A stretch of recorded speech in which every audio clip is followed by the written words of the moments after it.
नमस्ते दोस्तों। आशा की बैठकी में आज सुनिए संतान की लंबी उम्र और खुशहाली के लिए किया जाने वाला व्रत जितिया या जीवित पुत्रिका व्रत की कथा या कहानी। जीवित पुत्रिका व्रत वैसे तो बिहार, उत्तर प्रदेश, झारखंड, नेपाल सहित देश और दुनिया के जिन भी इलाकों में बिहारी लोग बसे हैं वहाँ पूरी श्रद्धा और पारंपरिक उत्साह के साथ मनाया जाता है। मुख्य रूप से वैसे यह पर्व बिहार और झारखंड का बहुत ही महत्वपूर्ण और धार्मिक है। यह व्रत माताएं अपनी संतान की लंबी उम्र, समृद्धि और खुशहाली के लिए करती हैं। इस व्रत को ही सामान्य भाषा में जितिया व्रत के नाम से जाना जाता है। इस व्रत में माताएं 24 घंटे से भी ज़्यादा समय तक बगैर कुछ खाए और पानी की एक बूंद भी गले से नीचे उतारे बिना इस कठिन व्रत को करती हैं। ऐसी मान्यता है कि इस व्रत को करने से माताओं की संतानें दीर्घायु, स्वस्थ और समृद्ध होती हैं। भविष्य पुराण में जितिया व्रत का विशेष महत्व बताया गया है। मान्यता है कि जीवित पुत्रिका या जितिया व्रत रखने से संतान के जीवन में कभी संकट नहीं आते। इसके अलावा माताओं को कभी भी संतान का वियोग का कष्ट भी नहीं होता। जितिया व्रत आश्विन मास की कृष्ण पक्ष की अष्टमी तिथि को रखा जाता है। यह पक्ष पितृपक्ष का काल भी कहलाता है। जितिया व्रत की शुरुआत नहाय खाए के साथ होती है। इस दिन महिलाएं सुबह स्नान कर सात्विक भोजन करती हैं। अगले दिन निर्जला व्रत रखती हैं। शाम में जितिया की पूजा करती हैं और कथा सुनती हैं। इसके बाद अगले दिन सूर्योदय के बाद व्रत का पारण किया जाता है। जितिया व्रत के दिन प्रदोष काल में महिलाएं पूजन स्थल को गोबर से लीप कर साफ करती हैं। वहीं पर एक छोटा सा तालाब भी बनाती हैं और तालाब के पास पाकड़ की डाल खड़ी की जाती है। इसके बाद तालाब के जल में कुशा से बनी जीमूत वाहन की मूर्ति स्थापित की जाती है। जितिया में भगवान जीमूत वाहन की पूजा की जाती है। इसके बाद धूप, दीप, अक्षत, रोली, फल, फूल आदि से विधि विधान से पूजन किया जाता है। इस दिन महिलाएं मिट्टी और गाय के गोबर से चील और सियारन की मूर्तियां भी बनाती हैं। इन मूर्तियों को टीका लगाने के बाद ही जीवित पुत्रिका की कथा पढ़ी या सुनी जाती है। जितिया व्रत में नहाय खाए की सरगही या सरगी और पारण का भी विशेष महत्व है। सरगही यानी व्रत शुरू करने से पहले का भोजन। यह भोजन सात्विक होता है। और पारण यानी व्रत खोलने के बाद किया जाने वाला भोजन। सरगही में कुछ मीठी चीज़ें खाई जाती है, जैसे पुआ, गुड़ की पिट्ठी, मिठाई, दही इत्यादि। यह कुछ हल्का ही खाना जाता है।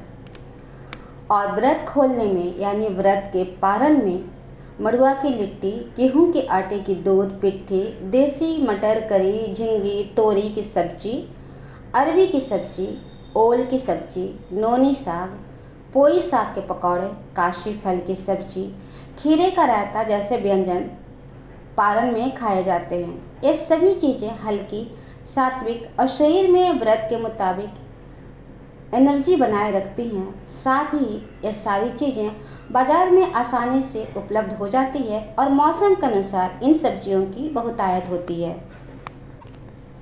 जितिया व्रत का संबंध महाभारत काल से है। कहते हैं जितिया व्रत के संबंध में 3 कथाएं प्रमुख रूप से प्रचलित है। पौराणिक कथाओं के अनुसार जितिया व्रत का संबंध महाभारत काल से है। युद्ध के अंत में अश्वत्थामा ने अभिमन्यु की पत्नी उत्तरा, जो गर्भवती थी, उसके गर्भ में पल रहे अभिमन्यु के पुत्र परीक्षित को मारने के लिए ब्रह्मास्त्र का प्रयोग किया था। भगवान श्री कृष्ण ने उत्तरा के शिशु को पुनर्जीवित किया था। इस घटना को जीवित पुत्रिका कहा जाता है।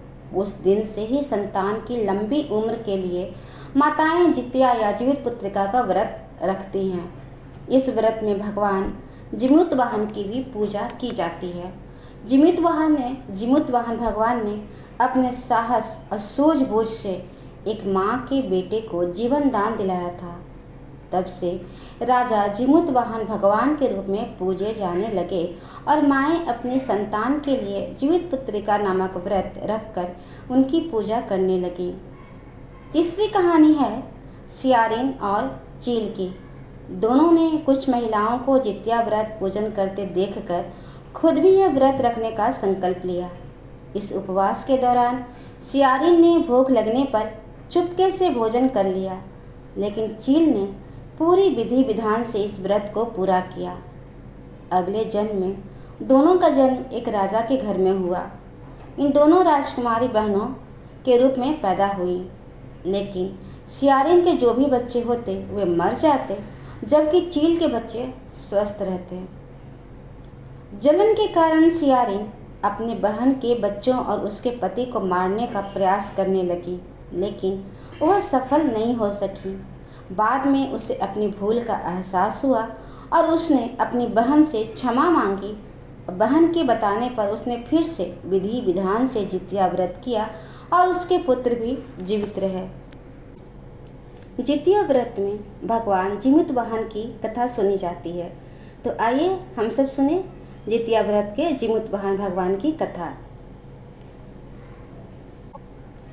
जितिया व्रत की कथा गंधर्व के राजकुमार जिमुतवाहन से जुड़ी हुई है।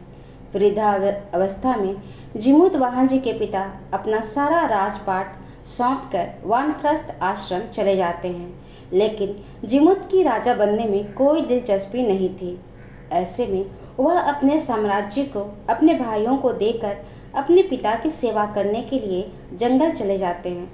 जंगल में मलयावती नाम की एक राजकन्या से उनका विवाह हो जाता है। एक दिन जंगल में जिमुतवाहन को एक बुढ़ी महिला रोती नजर आती है। जिमुतवाहन उस महिला से उसके रोने का कारण पूछते हैं। तब वो बताती है कि मैं नागवंश की स्त्री हूँ और मेरा एक ही बेटा है, जिसके बिना अपने जीवन की कल्पना भी नहीं कर सकती हूँ। और नागों ने पक्षियों के राजा गरुड़ को रोजाना खाने के लिए नाग सौंपने की प्रतिज्ञा दे रखी है। रोजाना दिए जाने वाले बलि के क्रम में आज मेरे बेटे शंखचूड़ की बारी है। आप मेरे बेटे को बचा लीजिए, उसके सिवा मेरा कोई नहीं है, बुढ़िया कहकर रोने लगी। तब जिमुतवाहन ने महिला से कहा कि आप घबराइए मत, मैं आपके बेटे की अवश्य रक्षा करूंगा। आज उसकी जगह पर मैं खुद की बलि चढ़ जाऊंगा। इसके बाद जिमुतवाहन ने शंखचूड़ से लाल कपड़ा लिया और बलि देने के लिए शिला पर लेट गए। इसके बाद जब गरुड़ आए तो वे लाल कपड़े ढके जिमुतवाहन को दबाकर पहाड़ की ऊंचाई पर ले गए। अपनी चोंच में दबे जीव को रोता देखकर गरुड़ हैरान हो गए। तब गरुड़ ने जिमुतवाहन से पूछा कि आप कौन हैं? जिमुतवाहन ने उन्हें सारी बात बता दी। गरुड़ जिमुतवाहन की बहादुरी से बेहद प्रसन्न हुए और तब उन्होंने उन्हें जीवन दान दे दिया। साथ ही आगे से नागों की बलि ना लेने की भी प्रतिज्ञा ली। कहते हैं इसी के बाद बेटे की रक्षा के लिए जिमुतवाहन या संतान की रक्षा के लिए जिमुतवाहन की पूजा करने की परंपरा शुरू हुई। सभी जितिया व्रत करने वाली माताओं को हार्दिक शुभकामनाएं। आपको यह कथा कैसी लगी? अगर अच्छी लगी है तो इस चैनल को सब्सक्राइब कर ले, आगे भी ऐसे ही कथाएं सुनने के लिए। लाइक करें, शेयर करें और कमेंट अवश्य करें। धन्यवाद।